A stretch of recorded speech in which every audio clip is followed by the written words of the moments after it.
오늘은 마태복음 5장에 있는 말씀으로 이방인보다 나은 삶이라는 제목을 가지고 말씀을 드리고자 합니다. 오늘 제가 말씀을 드리기 전에 한 가지 여러분들에게 묻겠습니다. 첫째는 내 자신의 기준으로 볼 때 내 자신의 기준입니다. 세상에 선한 사람과 악한 사람 중에 선한 사람이 많다고 생각하십니까? 악한 사람들이 더 많다고 생각하십니까? 똑같은 전제 아래 내 자신의 기준으로 볼 때 믿는다고 하는 사람들, 그 사람들이 세상 사람들보다 더 낫습니까? 아니면 똑같습니까? 더 악하다고 생각하십니까? 한 가지 더 생각해 보시죠. 우리 믿는 사람, 특히 교회의 지도자들, 목사 또는 평신도 지도자인 장로님들 가운데 세상에서 지탄을 받는 일이 많습니까? 세상이 믿지 않는 지도자들이 세상에서 지탄을 받는 것이 더 많습니까? 우리는 항상 이 교회 생활에 대해서 세상 사람들과 비교해 가면서 이런 접근을 가지고 생각을 합니다.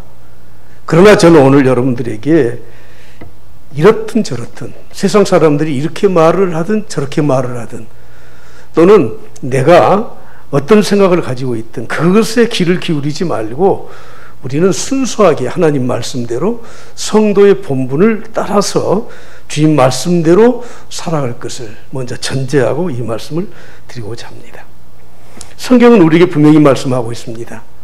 우리의 모든 삶이 믿지 않는 사람들, 이방인들보다 더 나은 삶을 살아야 된다고 말씀합니다. 특히 우리 그리스도인의 큰 두 가지 사명 중에 하나가 이것이죠. 너희는 세상의 소금이요 빛이라. 그래서 우리가 금년에 표로 삼고 있는 에베소서 5장 8절 9절에 이렇게 말씀을 하고 있습니다. 너희가 전에는 어둠이더니 이제는 주 안에서 빛이라. 빛의 자녀들처럼 행하라. 빛의 열매는 모든 차감과 의로움과 진실함에 있다고 말씀을 합니다. 그러므로 우리가 비교해서 좀 낫다든지 또 그렇게 생각한다든지 그것을 우리는 따지지 말고 순수한 마음으로 하나님 말씀대로 당연히 그렇게 살아가는 것이 그리스도인들의 삶의 본분이요 또 세상을 향한 우리의 사명이라고 생각합니다. 성경은 사람들을 세 부류로 분리하고 있습니다. 크게는 두 부류지만 세 부류로 분류합니다. 첫째는 육에 속한 사람입니다. 고린도전서 2장 14절 말씀에 보면 육에 속한 사람은 하나님의 성령의 일들을 받지 아니한다. 그들은 그렇게 받을 수도 없을 뿐만 아니라 이것들은 영적으로 분별되는 것이기 때문에 믿지 않는 사람들, 그 사람들은 육에 속한 사람이다. 이렇게 말씀을 하고 있습니다. 다시 말하면 성령과는 전혀 상관없는 사람들입니다. 두 번째는 육신에 속한 사람이에요. 육에 속한 사람이나 육신에 속한 사람이나 단어가 비슷하지만 그러나 그 내용은 좀 다릅니다. 내가 예수 그리스도를 믿고 하나님 자녀가 되었습니다. 그런데 고린도전서 3장 3절에 말씀하는 것처럼 너희는 아직도 육신에 속한 자로다. 육신에 속해 있어요.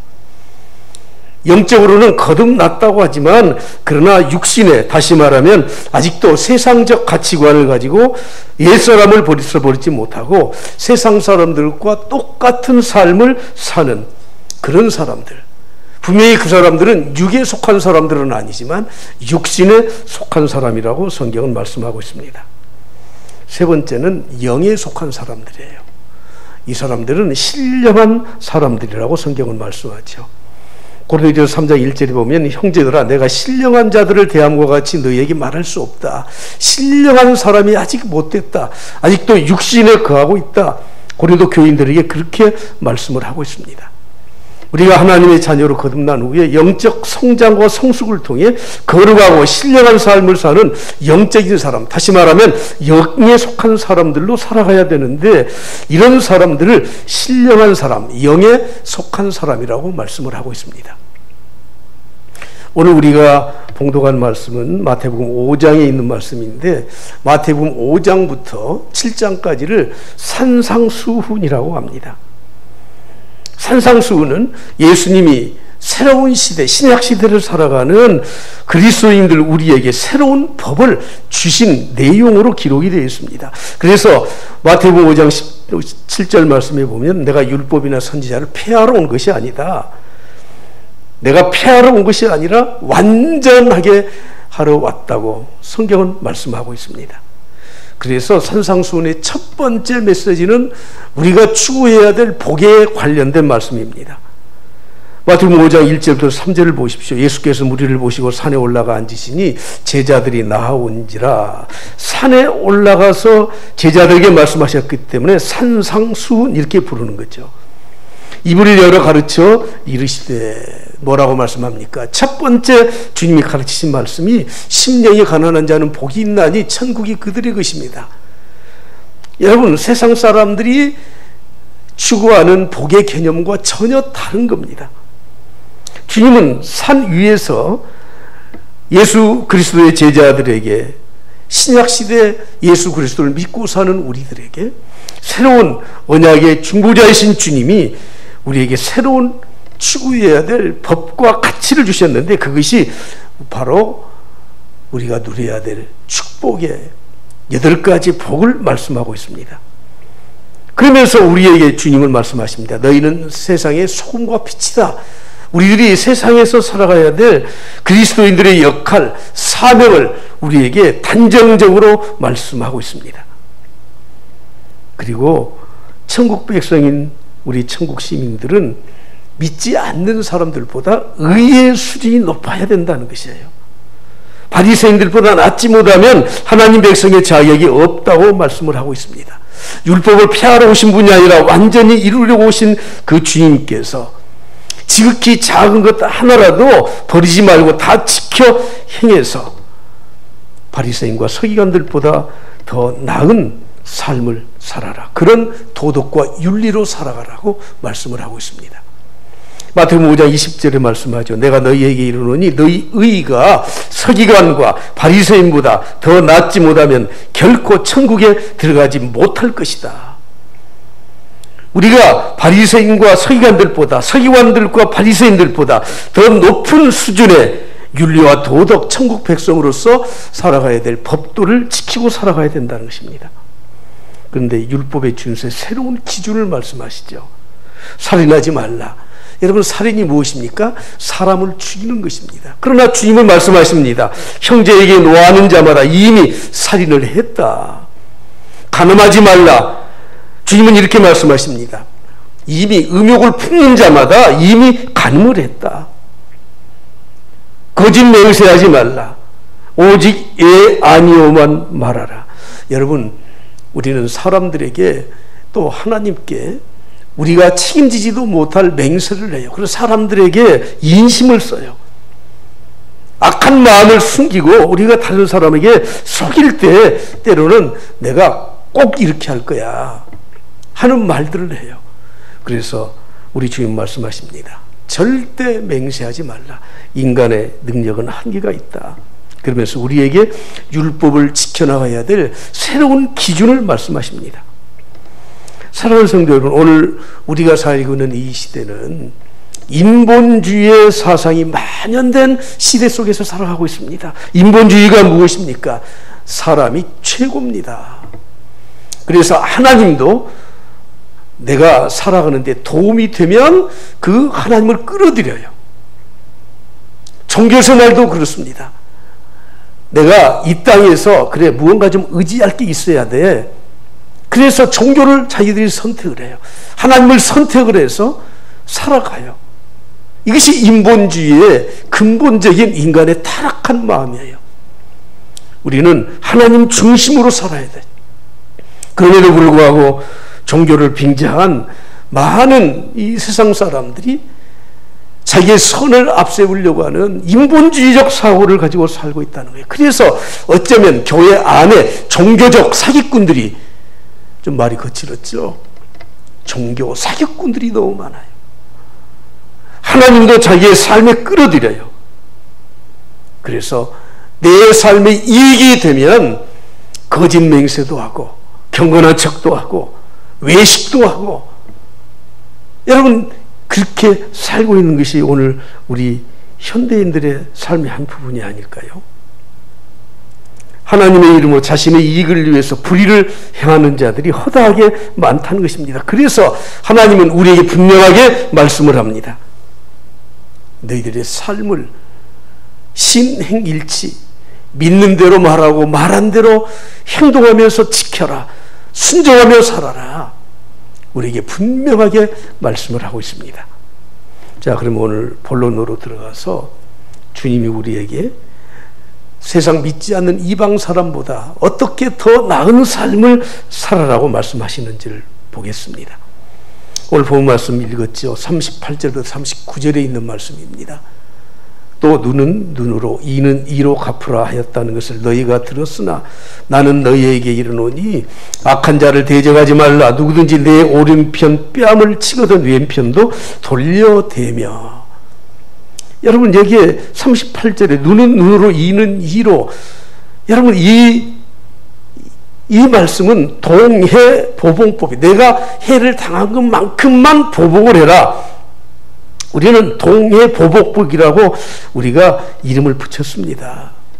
인간은 누구나 내가 손해를 보든지 어려움을 겪게 되면 복수하려고 하는 마음이 강합니다.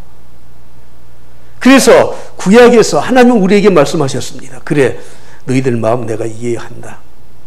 그런데 너희들이 혹시 갚아주려고 할 때 인간의 마음이 너무 사악하니까 해를 당한 만큼만 갚아야 되지 않겠느냐. 그래서 우리에게 말씀하셨어요. 눈은 눈으로 이는 이로. 여러분 내가 눈, 이 우리의 이런 피해를 입었을 때 꼭 그것을 갚아라는 말이 아니에요. 사람들이 복수심이 들끓어서 그것 이상으로 갚으려고 하기 때문에 구약의 성도들에게는 그 한계를 딱 지어준 겁니다. 꼭 그만큼만 해라. 출애굽기 22장에 보면 배상법이 나와요. 배상법. 내가 고의로 했을 때와 과실로 했을 때가 달라요. 그런 여러 상황들을 여러분 출애굽기 22장을 면밀히 살펴보십시오. 보면 때로는 4배를 갚아줘야 될 때가 있고, 다른 사람의 물건을 도적질했을 때는 2배를 갚아줘야 되고, 때로는 거기에 5분의 1을 더해서 배상하기도 하고. 그러나 여러분 물건에 대해서는 그렇게 몇 배 얼마를 더해서 갚을 수 있지만, 그러나 신체가 피해를 입었을 때는 어떻게 해야 되는 겁니까? 여러분 이 방법이 없잖아요. 그래서 우리가 그 이는 이로, 눈은 눈으로 갚으라는 이 말은 너희들의 감정에 복받쳐서 너희들이 갚으려고 하지 말고, 린치를 가하지 말고 정당한 재판을 통해서 우리의 보복하고자 하는 마음을 좀 누그러뜨리기 위해서 주신 말씀입니다. 39절 말씀에 보면 내 오른편 뺨을 치거든 왼편도 돌려대라고 말씀하죠. 여러분 이 말씀은 그 시대의 배경을 조금 살펴보아야 돼요.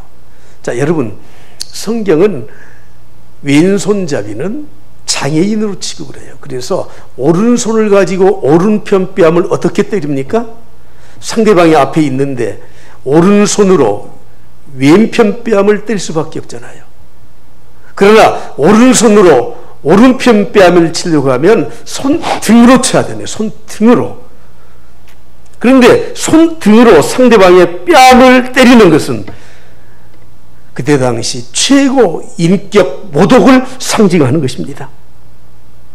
그래서 그때 당시 손등으로 사람을 때리게 되면 그것은 그 사람의 인격을 모독하는 행위라고 해서 요즘 화폐로 환산하면 1년치 연봉을 벌금으로 낼 정도로 아주 중대한 죄로 여겼던 것입니다. 주님 말씀하십니다. 너희들이 인격적인 침해를 받았느냐? 그럴지라도 그럴지라도 온유하고 겸손하고 너희들의 자존심을 버리고 맞대응하지 말라, 이렇게 말씀을 하고 있습니다. 그러나 여러분, 예수님이 신문을 받으실 때, 대제사장으로부터 신문을 받으실 때 어떻게 말씀하십니까? 예수께서 대답하시되 내가 말을 잘못하였으면 그 잘못한 것을 증언해라. 내가 뭐 잘못한 게 있느냐? 바른 말을 하였으면 네가 어찌하여 나를 치느냐? 여러분, 우리 주님은 도수장으로 끌려가는 어린 양과 같이 침묵을 지키셨지만 이때 주님은 당당하게 말씀을 하시지 않습니까? 무엇을 의미하는 겁니까? 잘못된 권력으로부터 음해를 당하고 고의로 모독을 당할 때 자기 자신을 지키기 위해서 기본적으로 항의하는 것을 말하는 것이 아니라는 거예요. 사도 바울도 대제사장 아나니아에게 자기의 잘못되지 않은 것을 그는 피력을 했습니다. 아나니아가 말을 합니다. 저 사도 바울이라고 하는 자의 저 바울의 입을 치라. 그랬더니 사도행전 23장 3절에 뭐라고 말씀합니까? 바울이 이르되 회칠한다며 하나님이 너를 치리로다. 내가 나를 율법대로 심판한다고 앉아서 율법을 어기고 나를 치라 하느냐 하고 사도 바울은 당당하게 자기의 무죄함에 대해서 말을 하고 있지 않습니까?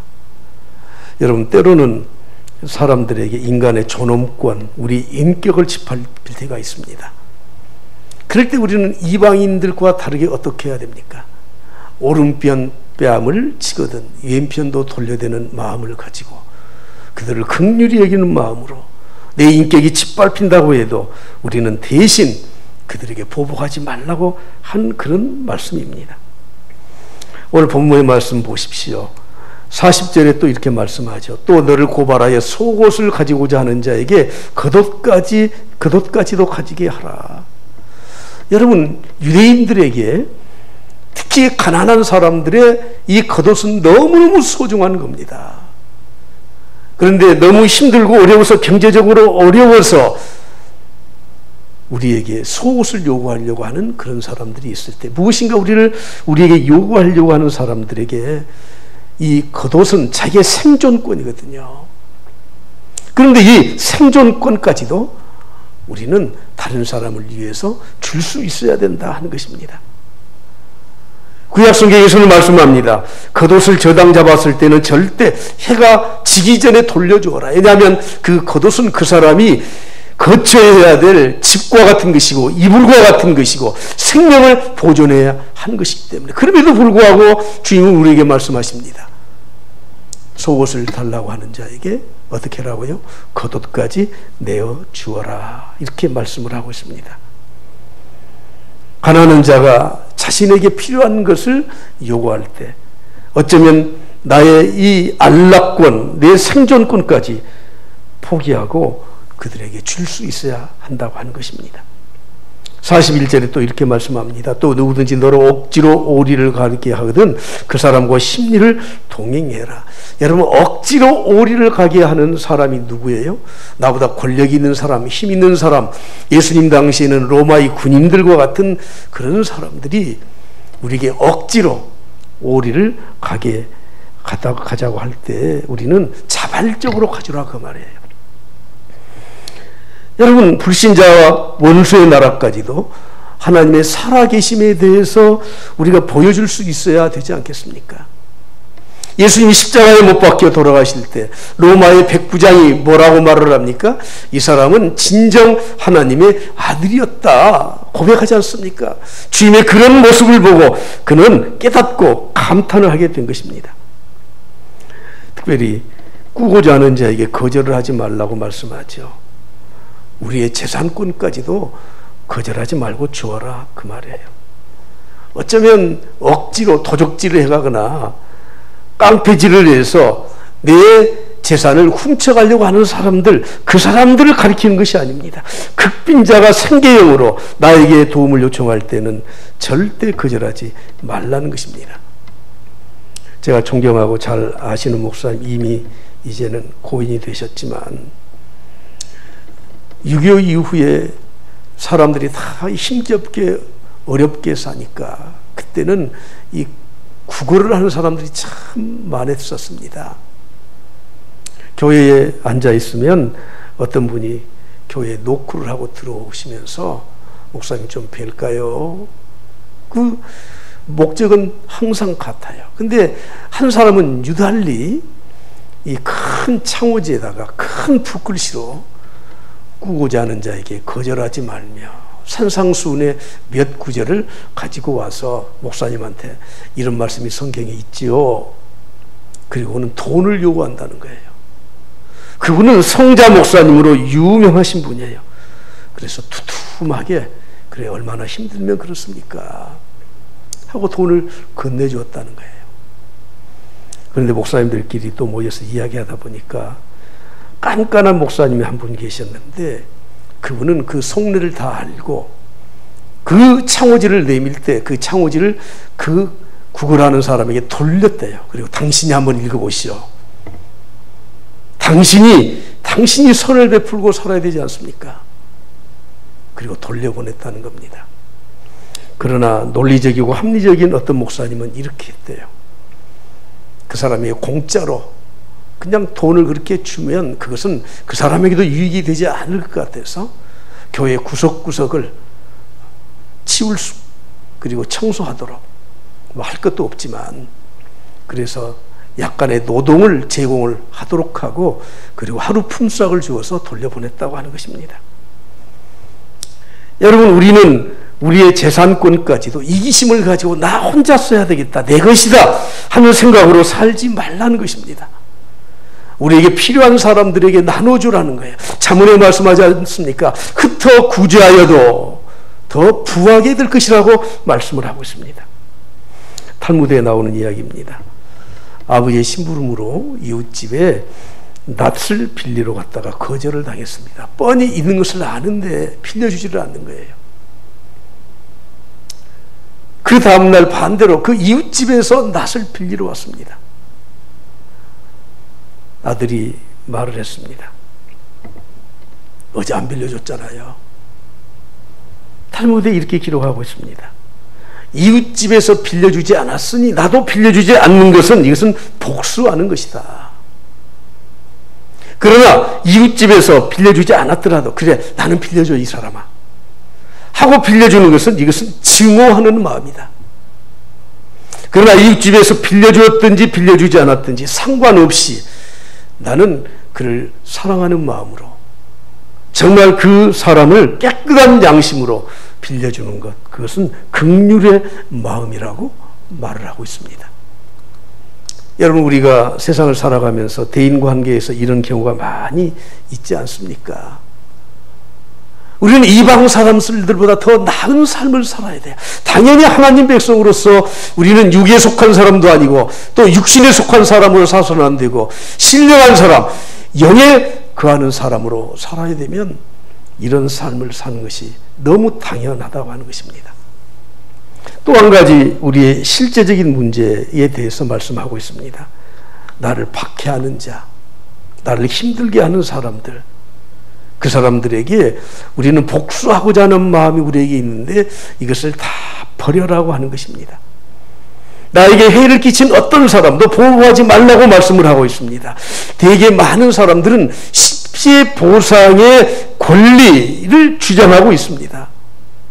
특히 오늘 말씀드린 동해보복법, 이는 이로 눈은 눈으로 최소한 이 정도는 해야 된다고 생각하는 사람들에게 우리에게 주신 이 원수까지도 사랑하라고 하는 이 말씀은 우리와 거리가 먼 말씀으로 여겨지고 그리고 또 그렇게 사는 사람들을 볼 때 바보처럼 취급하기도 하고 충격적인 그런 말씀이라고 하는 것입니다. 특히 우리는 사람들이 나를 좀 얕잡아 보거나 또 말에 실수를 하거나 뼈있는 말을 할 때 우리는 그것을 받아치지요. 농담으로라도 그걸 받아치는 경우가 있습니다. 그럴 때 사람들은 야, 저 사람 위트 있다, 참 멋있다, 그렇게 말을 하죠. 어느 날 영국의 처칠경이 술에 만취가 되어서 엘리베이터를 타고 가고 있었을 때입니다. 그때 에스토 부인이라고 하는 사람이 그 엘리베이터를 같이 타고 있었는데 에스더 부인이 이렇게 말했습니다. 아니 선생님, 알고 보니 선생님 참 술 많이 드시는 술 주정뱅이군요. 처칠은 죄송합니다 이렇게 말한 것이 아니라 우아래를 훑어보면서 이렇게 말했습니다. 이 부인은 참 그렇게 잘생긴 게 아니군요. 추녀이시군요. 그런데 부인 어떡합니까? 저는 내일이면 이 술이 깹니다. 그런데 주인의 그 미모는 평생 갈 겁니다. 여러분 얼마나 시원하게 한 방울 먹였습니까? 농담으로라도 보복을 하고 받아치는 사람들은 야 대단하다 이렇게 말하지만 성경은 절대 나를 해롭게 하는 사람, 나를 놀리는 그런 사람들까지도 우리는 그렇게 말을 하지 말라고 말씀합니다. 여러분 나에게 해를 입히는 사람, 나를 원수처럼 여기는 그런 사람들에게 성경은 우리에게 말씀하죠. 소극적으로 그냥 참고 넘어가고 그런 것이 아니라 적극적으로 그 사람을 대해주라. 어떻게 적극적으로 대해줍니까? 43절 말씀이 이렇게 말씀합니다. 또 내 이웃을 사랑하고 내 원수를 미워하라 했다는 것을 너희가 들었으나, 이것은 구약에서 가르치는 거예요. 원수를 미워하라. 그러나 44절에 내려가서 보면 뭐라고 말씀합니까? 나는 너희에게 이르노니, 주님은 이것을 완전히 말씀을 바꿔요. 나는 너희에게 이르노니 너희 원수를 어떻게 하라고요? 사랑하라. 소극적으로 그 사람들을 그냥 내버려 두는 정도가 아니라 적극적으로 그 사람들을 사랑해 주라고 하는 것입니다. 다시 말하면 천국 시민인 우리 그리스도인들, 신약의 그리스도인들은 당연히 복수하지 말아야 되고, 그리고 그냥 내버려 두고 소극적으로 그렇게 살지 마라. 오히려 사랑을 실천해 주라고 하는 것입니다. 여러분 이런 환경 속에서 이렇게 날마다 우리가 주님의 말씀대로 원수를 사랑하면서 살아가게 되면 내 안에 솟구치는 우리 주 예수 그리스도의 그 은혜가 자꾸 넘치게 될 것입니다. 할렐루야. 더 나아가서 주님이 이렇게 말씀하십니다. 44절 하반절에 보시면 너희를 박해하는 자들을 위하여 기도하라. 그들을 위해서 기도하라고 하는 것이에요. 여러분 사람들은 원수 갚지 않는 것만으로도 대단하다고 생각합니다. 그러나 주님은 그들을 사랑해라고 말씀하셨습니다. 그리고 더 나아가서 그들을 위해서 기도해 주라고 하는 것입니다. 마태복음 5장 46절 오늘 본문 말씀을 보십시오. 너희가 너희를 사랑하는 자를 사랑하면 무슨 상이 있겠느냐? 새들도 이와 같이 하느니라. 이렇게 말씀하고 있습니다. 여러분 세상에는 선을 악으로 갚는 사람이 있습니다. 그런 사람들을 마귀적인 삶을 사는 사람이라고 우리가 말할 수 있습니다. 선을 선으로 갚는 사람이 있습니다. 이것은 일반적으로 보통 사람들도 그렇게 사는 삶입니다. 그러나 오늘 부분에서 말씀하는 것처럼 악을 선으로 갚는 사람들이 있습니다. 이 사람들은 하나님의 사람들입니다. 이것은 하나님적이라고 말할 수 있습니다. 로마서 12장 20절부터 21절에 말씀하죠. 내 원수가 줄이거든 먹이고 목마르거든 마시게 하라. 할렐루야. 그리함으로 내가 숯불을 거머리에 쌓아놓으리라. 다 같이 마지막 21절 읽죠. 다 같이 시작. 악에게 지지 말고 선으로 악을 이기라. 원수를 사랑해 주는 것, 그들을 보복하지 않고 그들의 필요를 채워주는 것은 선으로 악을 이루는 것입니다. 제가 아는 어떤 분은 농담으로 자꾸 그렇게 하더라고요. 혹시 스트레스 받아서 속이 상하면 이걸 풀 방법이 있대요. 어떻게 풀어? 목사가 기도하고 해야지. 아니, 그렇게 하지 말고 볼링장에 가서 나를 속상하게 하는 사람을 헤드핀으로 하고 1분 핀으로 생각했어. 저놈의 자식 내가 쓰러뜨린다. 하나 둘 셋 하고 세게 떨어뜨리라는. 그러면은 그 쾌감이 진짜 스트레스가 풀린다는 거예요. 골프공에다가 내 이름을 쓰지 말고 그 사람의 이름을 써놓고 골프채로 그냥 꽉 때리라는 거예요. 그러면 속이 시원해진다고 그렇게 조언을 해주더라고요. 여러분, 혹시 여러분들이 그렇게 해서 스트레스가 풀릴 것 같으면 그렇게 하십시오. 그러나 그것은 하나님이 우리에게 주신 방법은 아니라고 하는 것입니다. 오늘 마지막으로 결론으로 말씀드리고자 합니다. 우리는 이방인보다 나은 삶을 살아야 되는데 그 나은 삶을 어떻게 살아갈 수 있습니까? 그 그것은 오직 하나님의 사랑으로 살아갈 때 더 나은 삶을 살아갈 수 있는 것입니다. 우리는 항상 하나님의 사랑을 깊이 생각해야 됩니다. 그 은혜를 잊지 말아야 됩니다. 오늘 본 말씀 45절에 이같이 말씀하죠. 하나님의 사랑은 어떤 사랑입니까? 이같이 한즉 하늘에 계신 너희 아버지의 아들이 될 것이다. 이렇게 해라. 원수를 사랑해라. 그들을 축복해 주어라. 기도해 주어라. 필요한 것을 그들에게 제공해 주어라. 그러면 비로소 너희가 하나님의 아들이 될 자격이 있다. 이는 하나님이 그 해를, 태양을 악인과 선인에게 똑같이 비추셔요. 비를 의로운 자와 불의한 자에게 똑같이 내려주셔요. 하나님은 그렇게 사랑하시는 분이십니다. 하나님은 모든 사람들에게 태양빛을 주시고 비를 내려주십니다. 하나님은 모든 사람을 일단 선대해 주십니다. 우리가 과거 하나님과 원수되었잖아요. 우리가 죄인으로 있었어요. 그럼에도 불구하고 하나님은 그 사랑을 그때에 확증시켜 주신 것입니다. 로마서 5장 8절을 보십시오. 우리가 아직 죄인 되었을 때, 하나님과 원수 되었을 때 그리스도께서 우리를 위하여 죽으심으로 하나님께서 우리에 대한 자기의 사랑을 확증하셨느니라. 할렐루야. 이렇게 말씀을 하고 있습니다. 사랑하는 성도 여러분, 오늘 우리 그리스도인들의 삶은 일반적으로 사람들이 살아나가는 참 괜찮다, 선하다, 참 좋다 하는 정도가 아니에요.